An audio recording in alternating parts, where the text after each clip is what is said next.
성경 말씀은 에베소서 4장 1절입니다. 우리 다 같이 읽겠습니다. 그러므로 주 안에서 갇힌 내가 너희를 권하노니 너희가 부르심을 받은 일에 합당하게 행하여. 아멘. 오늘 말씀의 제목은 그러므로 주 안에서 살라. 그러므로 주 안에서 살라. 왕자와 거지를 잘 아실 것입니다. 마크 트웨인이 만든 사회 풍자 소설이지요. 그 당시의 사회를 이 왕자와 거지를 통하여서 잘 보여줬던 소설입니다. 그래서 아이들은 꼭 읽는, 이렇게 요약해서 나온 그런 소설을 아이들은 꼭 읽는 내용이지요. 두 명의 주인공이 나옵니다. 한 사람은 왕자 에드워드, 또 거지 톰입니다.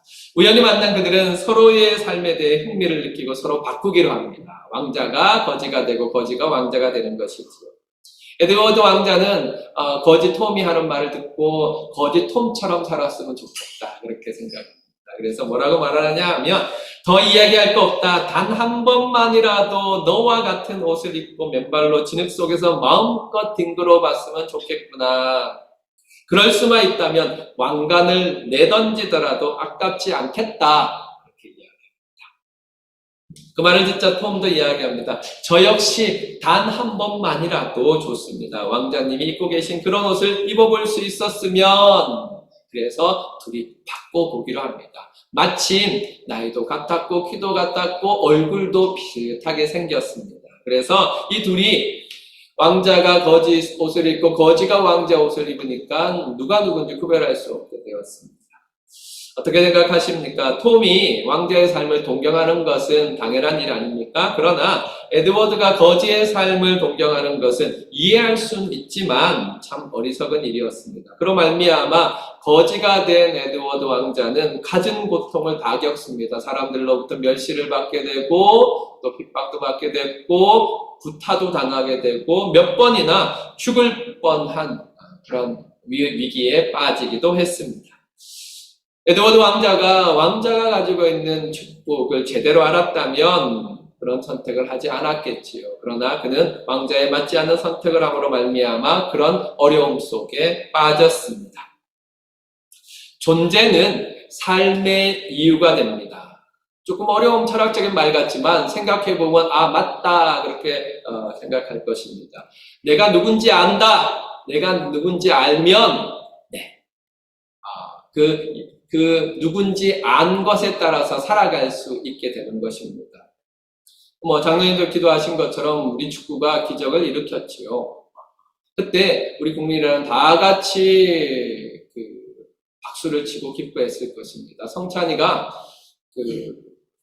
기숙사에서 벌어진 일, 이기고 난 다음에 승리하고 난 다음에 기숙사에서 벌어진 일을 동영상으로 찍어서 보내줬어요. 제가 이제 보통 같으면 여기서 틀어서 보여드리는데 다 훌떡 벗고 있어서 남자들만 있는 곳이라 다 훌떡 벗고 있어서 우통 다 벗고 있어서 제가 안 보여드립니다. 뭐 하느냐 하면 우통 닦은 고등학생들 중학생 애들이 우리의 식탁 테이블 같은 데를 대한민국하면서 다당다당다 얘기를 치는 겁니다. 아마 꽤 아팠을 거예요. 그런데도 그걸 몇 번씩 합니다. 왜 그랬을까요? 잘 생각해 보세요. 대한민국, 걔네들 사실은 한국에 대해서 그렇게 큰 애정을 가진 친구들 아니에요. 왜냐하면 다 해외에 살던 친구들이거든요. 다 흩어져서 동남아시아하고 중국하고 중앙아시아에 다 흩어져 사는 선교사님들 자녀들입니다. 그러니까 한국에서 산 날도 그렇게 많지 않아요. 하지만 그들의 가슴 속에 정체성이 있죠. 내 존재에 대한 정체성이 있는데 뭐냐? 나는 한국인. 우리 아버지 한국 사람, 우리 어머니 한국 사람, 나는 한국인. 그러니까 한국이 16강 진출했다. 그래서 막 기뻐서 즐거워서 탁자를 치면서 노래를 부르고 감격해서 소리 지르면서 서로 안고 난리법석을 듣는 것을 치는 것입니다. 그 자리에 혹시 우루과이 아이라든지 가나 아이라든지 아니면 포르투갈 아이가 있었다면 그랬을까요? 다른 애들이 다 대한민국하고 난리를 친다고 포르투갈 아이가 나도 해야지 하고 그럴까요? 아니요, 그렇지 않습니다. 그게 존재가 다르기 때문에 이렇게 존재는 우리의 삶의 이유가 됩니다. 내가 누구냐? 내가 어떤 존재인지 알면 삶의 이유가 분명해지고 선택이 명확해집니다. 그러나 내가 어떤 존재인지 모르면 삶이 혼란스럽고 선택이 우왕좌왕하게 됩니다. 그래서 성경은 우리에게 우리의 존재를 먼저 설명하고 그 다음에 삶에 대해서 이야기하는 것입니다.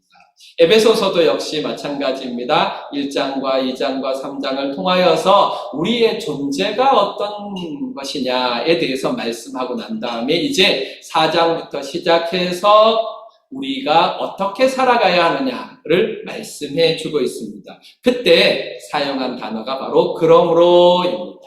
1절에 보면 그러므로 주 안에서 갇힌 내가 너희를 권하노니 너희가 부르심을 받은 일에 합당하게 행하여 라고 했습니다. 그러니까 그러므로라는 이 단어를 통하여서 이 접속사를 통하여서 1장부터 3장 그리고 4장부터 6장이 나누어지는 것을 분명하게 보여주고 있습니다. 그러므로 1장과 3장이기 때문에 내 존재가 1장과 3장이기 때문에 그러므로 너희는 4장과 6장으로 살아야 한다. 4장에서부터 6장으로 살아야 한다. 이렇게 연결시켜 주고 있습니다. 그래서 에베소서를 아주 짧게 요약을 하면 이렇게 되는 겁니다. 그러므로를 중심으로 하여서 1장부터 3장은 존재적 진리를 담고 있고 4장부터 6장은 실천적 진리를 담고 있습니다. 존재적 진리라는 것이 무엇이냐? 하나님이 우리를 위해 하신 일을 기록하고 있습니다. 하나님께서 우리를 부르셨다. 하나님께서 우리를 선택하셨다. 하나님께서 예수 그리스도로 말미암아 우리를 구원하셨다. 예수 그리스도 안에서 우리가 하나님의 자녀가 되었다. 이방인 그리스도인들이나 유대인 그리스도인들이나 다 하나가 되어서 예수 그리스도 안에서 하나님이 거하시는 성전이 되어간다. 이게 우리가 1장과 2장과 3장에서 하나님이 우리를 위하여 행하신 일을 확인한 내용들입니다. 그렇게 우리는 하나님의 구원을 받아 성도가 되었으며 교회가 된 존재입니다. 그러므로 4장에서부터 6장까지는 무엇을 담고 있었느냐 하면 그런 우리가 성도로서 교회로서 어떻게 살아가야 하느냐, 구원받은 우리가 해야 할 일, 그것을 기록하고 있는 것이 바로 에베소서 4장부터 6장입니다. 그러므로 이 내용들을 통하여서 우리는 우리가 누구인지를 분명하게 알고 우리가 어떻게 살아가야 할지를 결정하게 됩니다. 이것은 바울 서신이 가지고 있는 공통적인 특징입니다. 바울 서신은 이제 쭉 이렇게 바울 서신들을 쭉 살펴보시면 로마서부터 시작해서 고린도 전후서 쭉 살펴보면 다 이렇게 먼저 존재적 진리를 이야기하고 난 다음에 교리를 이야기하고 그 다음에 삶에 대해서 말하고 있습니다. 로마서도 그렇지요. 로마서도 1장부터 11장까지는 우리의 구원이 무엇이냐, 이신칭의의 믿음으로 말미암아 구원받는 것에 대해서 말하고 난 다음에 12장부터 16장까지 그런 구원을 받은 우리는 이렇게 살아야 합니다라는 것을 시작할 때 로마서 12장 1절에 그렇게 말합니다. 그러므로 형제들아, 내가 하나님의 모든 자비하심으로 너희를 권하노니 너희 몸을 하나님이 기뻐하시는 거룩한 산 제물로 드리라. 이는 너희가 드릴 영적 예배니라고 말씀하면서 그러므로라고 시작했습니다. 그게만 그런가요? 아니요. 다른 데도 그렇습니다. 골로새서에서도 그런데요. 골로새서는 1장과 2장에서 교리적인 설명을 하고 난 다음에 3장부터 시작해서 4장까지 또 실천을 말할 때 3장 1절을 이렇게 시작합니다. 그러므로 너희가 그리스도와 함께 다시 살리심을 받았으면 위의 것을 찾으라. 그렇게 기록하고 있습니다.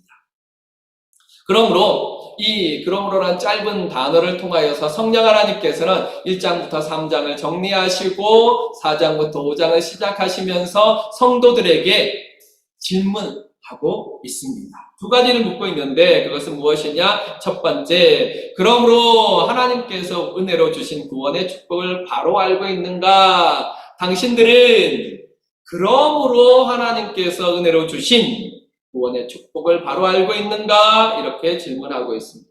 하나님께서 우리를 창세전에 선택하셨습니다. 다시 말하면 우리가 조성되기 전에, 우리가 어머니 뱃속에서 만들어지기 그 전부터 하나님께서 우리를 선택 예정하셨습니다.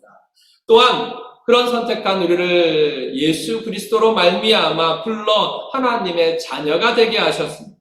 그리고 유대인 성도들과 이방인 성도들을 예수 안에서 하나로 불러서 하나님이 거하시는 성전으로 지어가고 계십니다. 이것이 우리의 정체입니다. 바로 하나님의 구원을 받은 하나님의 자녀, 하나님께서 세워가시는, 하나님의 은혜로 세워가시는 주님의 교회, 이것이 우리의 정체요, 하나님께서 우리에게 주신 구원의 축복입니다. 이 사실을 알고 계십니까? 이 사실을 믿으십니까? 성도들은 어떤 일이 있어도 내가 하나님의 자녀라는 사실, 내가 주님의 교회라는 사실을 분명하게 알고 있어야 합니다. 이것이 하나님께서 은혜로 우리에게 주신 구원의 축복이기 때문입니다. 이 구원의 축복으로 말미암아 은혜 밖에 외인이었던 우리가 하나님의 자녀가 되었으며, 은혜 밖에 하나님과 아무 관계 없었던 우리가 예수 그리스도 안에서 하나님의 성전이 되었습니다. 그러므로 저와 여러분이 절대로 잊어버리지 말아야 될 것, 하나님께서 구원의 은혜를 베푸시사 우리를 하나님의 자녀 되게 하셨으며 우리를 교회 되게 하셨다는 사실을 꼭 기억하시기를 바랍니다. 두 번째는 뭐라고 말씀하시느냐 하면 성령님은 이렇게 질문하십니다. 그러므로 이 구원의 부르심에 합당하게 살아가고 있는가? 구원의 부르심에 합당하게 살아가고 있는가? 하나님의 부르심을 받은 자로서, 하나님의 구원을 받은 자로서, 하나님의 자녀된 자로서, 하나님의 교회로서 합당하게 살아가고 있는가? 이 합당하게란 말은 마치 저울을 생각하면 됩니다. 요즘이야 그런 저울 많이 보지 못하지만 예전에는 여기 양팔 저울이 있었잖아요. 아십니까? 기억하십니까? 이것은 어떻게 하느냐면 여기에 물건을 올려놓고 그만큼의 무게가 되는 추를 올려놓지 않습니다. 그래서 양쪽의 무게가 똑같으면 딱 자리를 잡습니다. 하지만 한쪽이 더 무거우면 어떻게 됩니까? 기울어지게 되지요. 그래서 합당하게라는 말은 이렇게 똑같이 맞게 그런 의미입니다.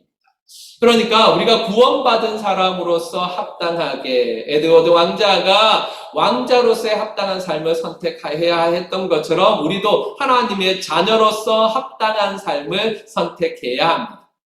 하나님의 교회로서 합당한 선택을 해야 됩니다. 우리의 삶의 선택이 거기에 딱 부합해야 된다, 그런 말입니다. 예수 안에서 받은 새로운 신분에 맞게 새로운 피조물이라 그렇게 말씀하셨는데 그 새로운 피조물에 맞게 살아가야 합니다. 이 그러므로의 질문에 답이 명확하지 않으면 온전한 삶을 선택할 수 없습니다. 요한복음 12장에 보면 매우 안타까운 사람들이 나옵니다. 42절 우리 다 같이 읽어보겠습니다. 시작. 그러나 왜 주의 믿는 자들한테 자기의 때문에 원하게 말하십니까? 이는 출교를 당할까 두려워함이라. 아멘. 이 요한복음 12장이니까 바로 앞이 요한복음 11장이에요. 그러니까 11장에 어떤 사건이 있느냐 하면 죽었던 나사로가 다시 살아나는 사건이 일어납니다. 죽었던 나사로가 다시 살아나자 나사로 때문에 예수님을 믿게 된 사람들이 많아졌어요. 그런데 문제가 뭐냐면 그때 이미 바리새인들이 예수를 믿는 사람은 유대교에서 출교시킨다 그랬어요. 우리가 생각하고 있는 정도의 문제가 아닌 거예요. 뭐가? 출교는, 그 당시의 출교는 마치 요즘으로 말한다면 이슬람 지역의 무슬림들이 그 이슬람으로부터 쫓겨나는 것과 같아요. 이건 당시 유대교는 단순한 종교적인 공동체가 아니라 사회적인 공동체이며 생존에 관계된 공동체입니다. 그래서 이 유대교에서 출교를 당하 쫓겨나가게 되면 생명조차도 위협을 받게 됩니다. 그래서 특별히 관리들 생각해 보세요. 관리들은 다른 사람들 앞에서 이것이 훨씬 더 밖으로 잘 드러나지 않습니까? 공적인 일들을 감당해야 하니까. 그래서 이 관리들 중에도 예수님을 믿는 사람들이 많았지만 그들이 예수님을 믿는다고 드러내놓고 이야기할 수 없었습니다. 하지 못했습니다. 바리새인들이 두려워서, 유대교에서 쫓겨나는 것이 두려워서 그랬습니다. 그래서 주님을 주님으로 부르지 못하는 영적인 홍길동들이 된 거예요. 아버지를 아버지로 부르지 못했던 홍길동처럼 주님을 믿으면서도 주님을 주님이라고 부르지 못하는 사람들이 되었습니다. 요한복음은 이런 사람들에 대해서 그들이 왜 그런 온전하지 못한 선택을 했는지를 말씀하시는데 43절입니다. 43절에 그들은 사람의 영광을 하나님의 영광보다 더 사랑하였더라 그랬습니다. 자, 사람의 영광을 하나님의 영광보다 더 사랑하는 이 사람들의 선택이 멀리 있는 것 같습니까? 우리는 어떻습니까? 우리는 온전한 선택들을 하고 있습니까? 구원받은 은혜를 알고 살아가고 있습니까? 예수님을 구주로 고백하며 살고 있습니까? 세상 사람들 눈치 보고 사람들의 안색을 살피느라 예수 그리스도를 향한 신앙의 고백도 하지 못하는 꿀먹은 벙어리 모양 살아가고 있지는 않습니까? 우리가 정말로 사람의 영광을 중요하게 생각합니까? 하나님의 영광을 중요하게 생각합니까? 내가 하나님의 구원의 은혜를 받아 하나님의 자녀가 되었으며 내가 예수 그리스도 안에서 구원받은 교회라는 사실을 기억한다면 우리는 절대로 하나님의 영광을 다른 어떤 것에도 비교하지 않을 것입니다. 에콰도르 선교사였던 짐 엘리엇 선교사님은 이렇게 말했어요. 영원한 것을 얻고자 영원할 수 없는 것을 버리는 자는 바보가 아니다. 그렇게 이야기했습니다. 우리가 잘 알고 있는 것처럼 짐 엘리엇 선교사님은 세상 사람들이 보기에는 정말 어리석은 삶을 살았어요. 큐튼 대학교를 나왔거든요. 그것도 굉장히 성적이 좋은 학생이었어요. 그런데 대학생 때 은혜를 받아서 이 에콰도르에 있는 아우카 부족을 향하여서 나아갑니다. 그들의 이야기를 들었어요. 대학생 때. 이 사람들은 다른 사람들과 접촉하지 않고 복음을 받아들이지 않을 뿐만 아니라 다른 사람들을 만나면 죽인다. 식인종이다. 그렇게 이야기 들었어요. 누가 이 사람을 위해서 주의 복음을 전하겠는가 이렇게 말하자 우리 보통 사람들 같으면 그런 사람들한테 가야 되겠다는 마음이 안 생기겠지만 엘리엇 선교사님의 가슴이 뜨거워져서 내가 가겠습니다 하고 갔어요. 그리고 10몇 년을 준비해서 정말 복음을 전할 방법을 찾고 찾았어요. 그 팀들이 함께 찾고 찾았어요. 그래서 복음을 전할 방법이 없는 거예요. 정글 속 깊은 곳에 있기 때문에 복음을 전할 방법이 없는 거예요. 주변의 다른 부족들도 이 부족과 접촉하기를 두려워해요. 그래서 방법을 하나 생각했는데 비행기를 타고 가서 그 비행기로 찾고 비행기에서 복음을 선물들을 전하면 되겠다 생각해서 비행 훈련도 하고 준비를 해서 얼마나 또 긴 준비 기간이 있습니다. 그리고 그 아마존 정글을 비행기로 날아다니면서 수색을 했어요. 그러다가 아우카 부족으로 보이는 사람들이 모여있는 그 부족이 있는 곳을 찾았어요. 그래서 처음에는 접근할 수 없으니까 비행기 위에서, 경비행기 위에서 줄을 내려요. 줄을 내려서 바구니를 달아서 거기다 선물을 넣는데 이게 사실 보통 힘든 일이 아니에요. 생각해 보세요. 거기에 사는 지역에 이 바구니를 내려야 되니까 헬리콥터도 아니고 경비행기를 어떻게 내리겠어요? 그 방법을 찾았는데 원심력을 이용해서 비행기를 이렇게 동그랗게 운행을 하면 그 중심에 있는 바구니가 똑바로 내려간다는 걸 발견했어요. 그렇게 훈련을 해서 처음으로 거기에 닭도 넣고 칼도 넣고 해서 이렇게 선물을 만들어서 보냈어요.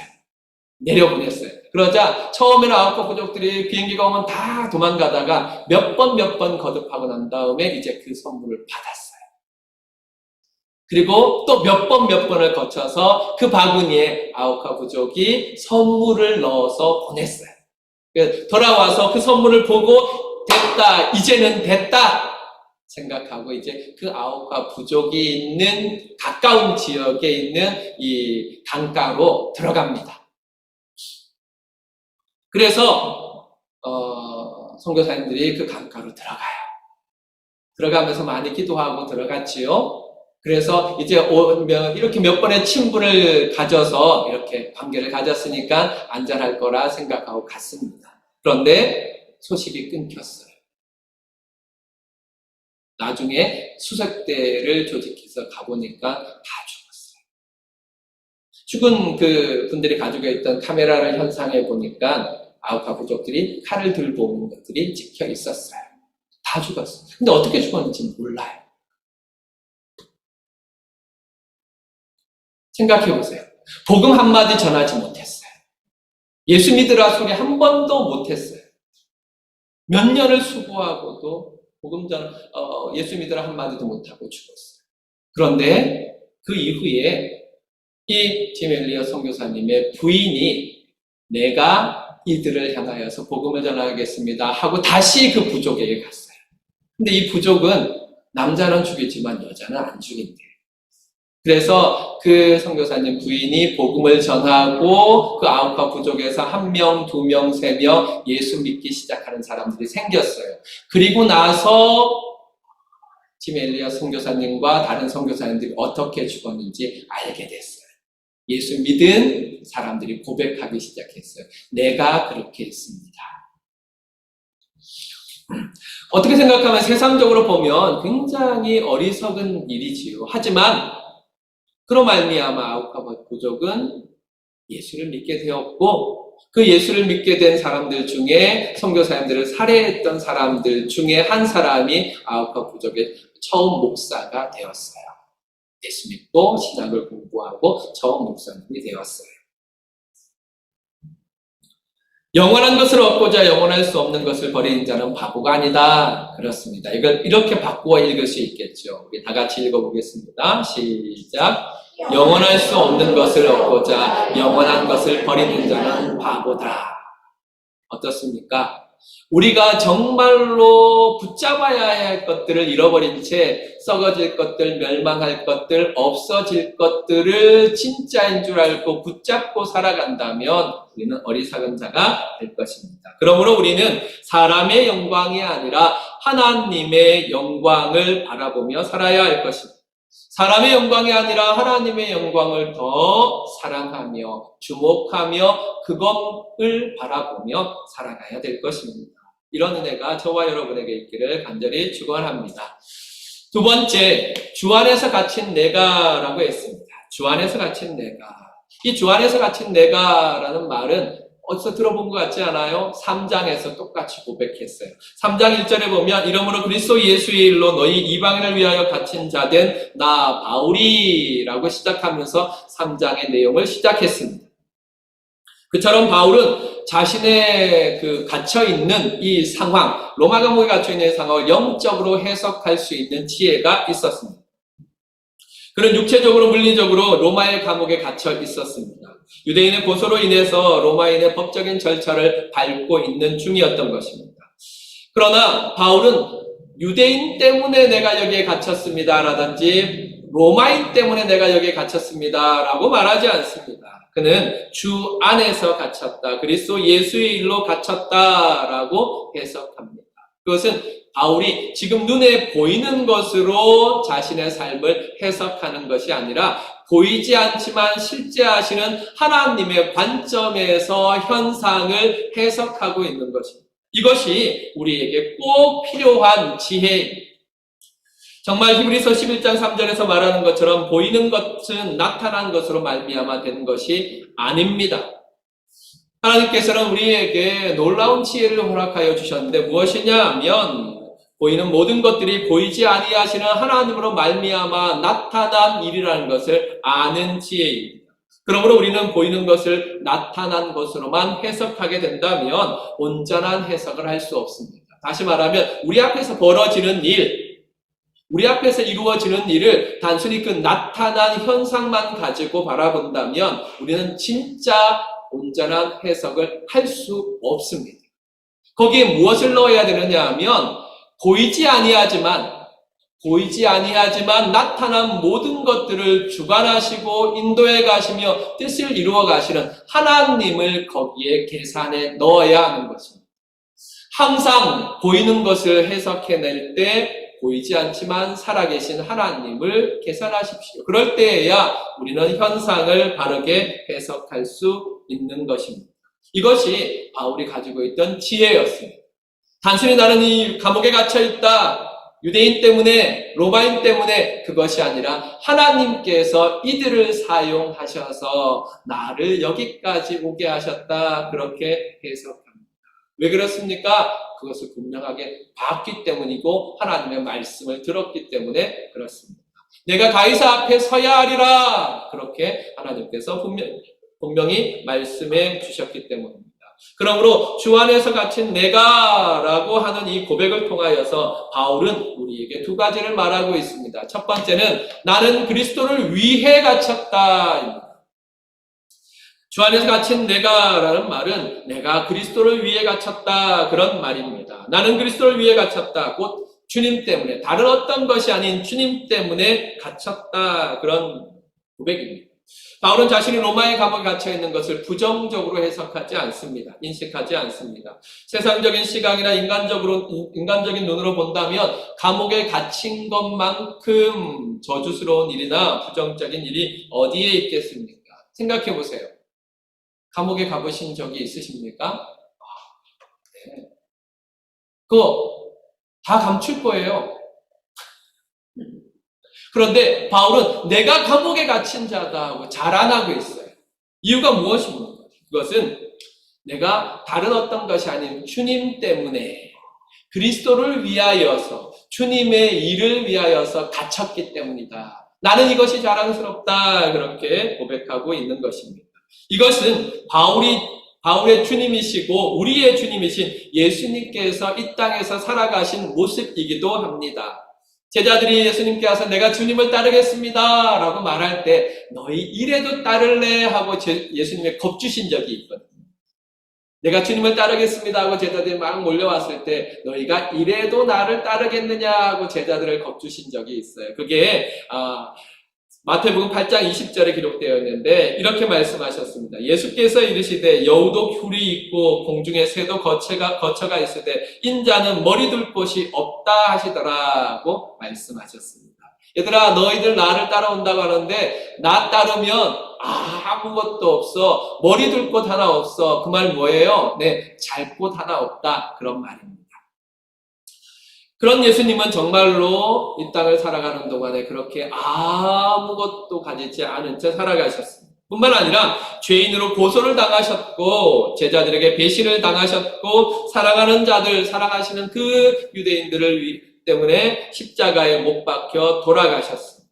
그러나 이 일을 이루시면서 예수님께서는 그 일을 묵묵히 도수장에 끌려가는 어린 양과 같이 아무 말씀하지 아니하시고 묵묵히 그 일을 순종으로 나아가셨습니다. 그런데 히브리서 2장 2절에 보면 이 예수님의 걸음에 대해서 뭐라고 말씀하셨느냐 하면 믿음의 주여 또 온전케 하게 하시는 이인 예수를 바라보자. 그는 그 앞에 있는 기쁨을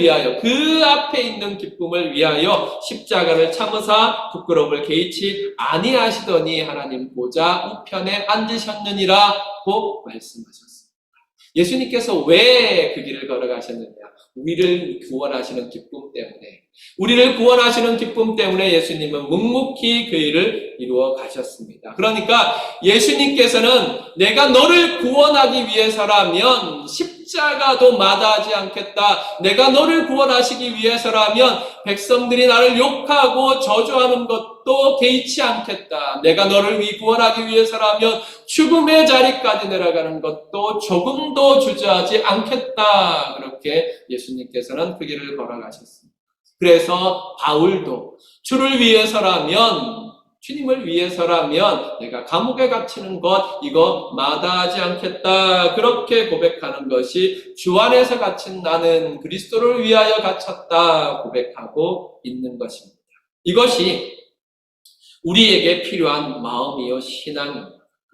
바울은 감옥에 갇힌 중에도 이 감옥에 갇힌 것 때문에 마음이 흔들리거나 주저하지 않고 갇힌 중에도 교회를 사랑하며 갇힌 중에도 성도들을 말씀으로 위로합니다. 갇힌 중에 더욱더 주님을 사랑하였고 더욱더 교회를 사랑하였고 더욱더 성도를 사랑했습니다. 이게 지금 우리에게 필요한 마음입니다. 우리는 지금 점점 어려워가는 경제 상황과 형편 가운데에서 베트남에서 많은 힘든 일들을 겪고 있습니다. 그러나 그런 힘든 환경 속에 매이게 되면 우리는 교회로서 성도로서의 우리의 존재를 망각하게 될 것입니다. 그러므로 말미암아 어렵고 힘든 환경 속에 매이게 되고 나 자신 속에 갇히게 될 것입니다. 그런 우리에게 바울은 고백합니다. 주 안에서 갇힌 내가 라는 말씀을 통하여서 우리가 이런 환경과 어려움 속에서도 피로 값주어 사신 예수 그리스도를 바라보며 예수 그리스도에게 매여서 주를 위하여 살아가라고 말하고 있으며 믿음의 눈으로 주님을 바라보며 우리의 삶을 해석하라고 요구하고 있습니다. 성도 여러분, 그렇습니다. 어려울 때일수록 더욱더 주님을 사랑하시고 어려울 때일수록 더욱더 주님을 바라보시고 어렵고 힘들수록 더욱더 교회와 성도를 사랑하시기를 주님의 이름으로 축원합니다. 아멘. 두 번째, 주 안에 갇힌 내가를 통해서 바울은 이렇게 이야기합니다. 나는 주님에게 갇힌 자이다. 그렇게 말합니다. 이것은 나는 주님의 포로라 그랬습니다. 신학교 다닐 때 김남주 목사님을 좋아했는데 안양에 있는 열린교회 목사님이시거든요. 이분은 전설적인 분이세요. 어떤 전설적인 분이시냐면 신학교가 하나 있는데 아주 큰 신학교예요. 아주 큰 장로교회 아주 큰 신학교였는데 그 신학교에서 이분을 강사로 모셨어요. 그러니까 400명 이렇게 신학생들이 모여 있잖아요. 30분 안에 다 재워버렸어요.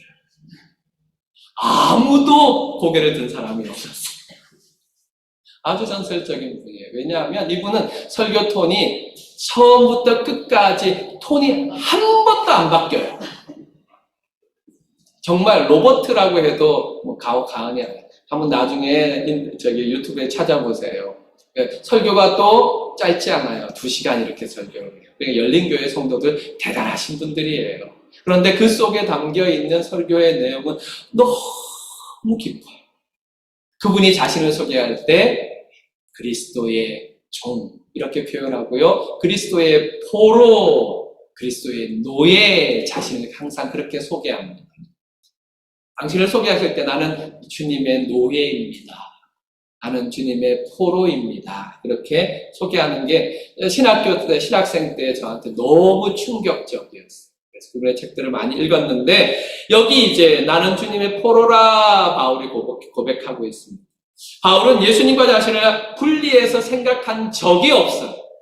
자신과 예수님을 분리하지 않았어요. 항상 무엇이든 주님과 함께 생각했어요.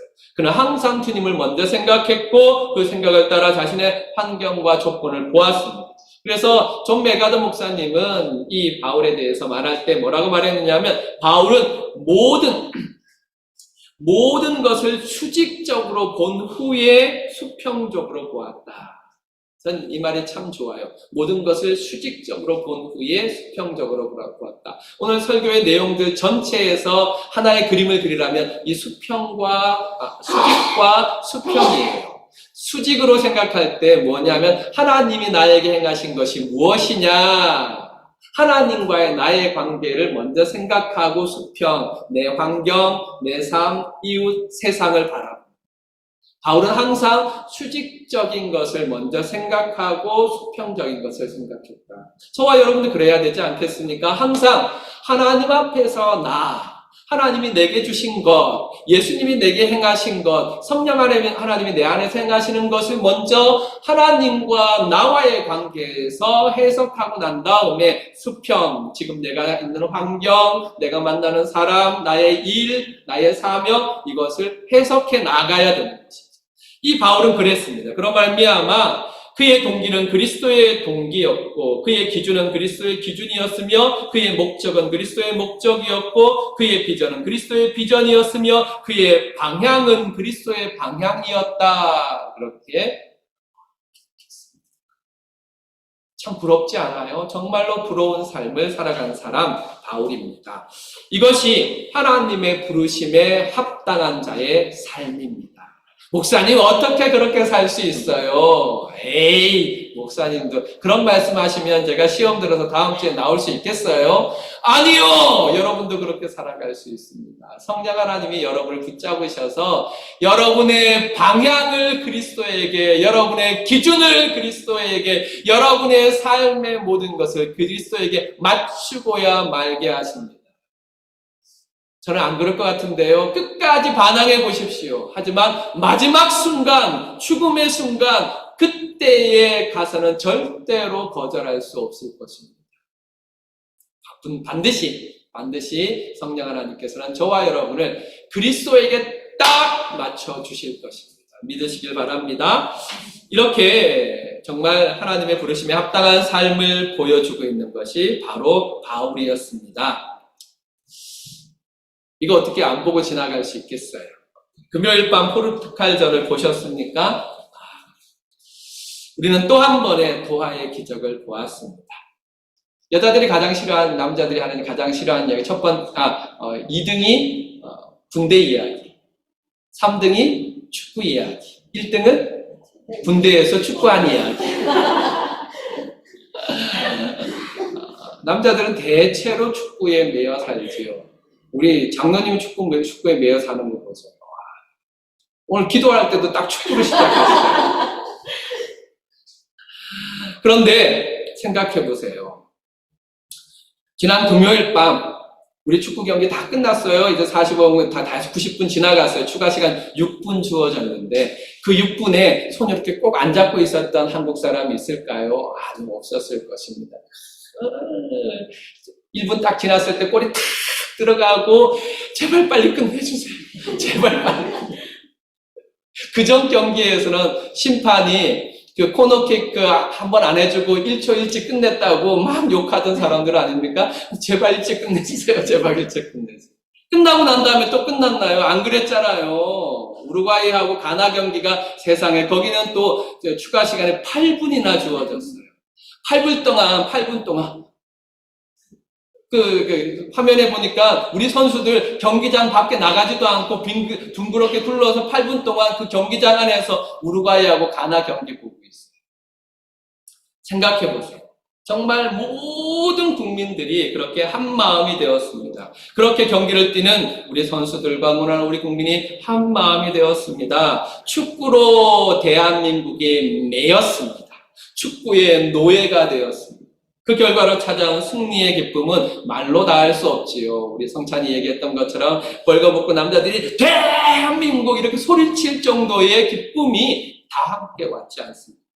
축구 하나에만 매여도 이렇게 기쁜데 우리 주님께 우리가 제대로 매이면 얼마나 좋을까요? 그러므로 우리가 더욱더 예수 그리스도에 집중해야 합니다. 마치 예수님께 갇힌 자처럼 예수님의 포로가 된 것처럼 예수님께 집중해야 합니다.